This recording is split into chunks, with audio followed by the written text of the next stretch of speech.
আসসালামু আলাইকুম বন্ধুরা। এরা এখন ভাত খাওয়ার সময়, এরা এখন ভাত খাচ্ছে। দুজনে মিলে এমন করে ঠিক খেলতে খেলতে ভাতটা খেয়ে নেয়। কিছু কিছু সময় দুষ্টুমি করে, কিন্তু মারপিটও করে, আবার বুঝিয়ে দিয়ে বসেও পড়ে খেলনা দিয়ে।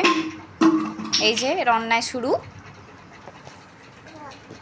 আজকে তেমন কিছু রান্না করিনি, অল্প একটু ঢেঁড়স, আলু আর ঝিঙে দিয়ে ঝোল করেছি, আর সেই দিয়ে এরাই ভাত দিয়ে খাচ্ছে।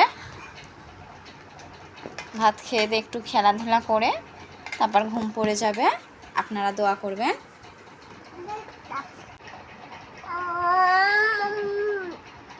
টাটা সবাই, টাটা করে দাও, টাটা করে দাও, টাটা সাইন, টাটা করো।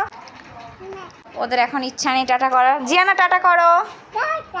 হ্যাঁ টাটা বন্ধুরা।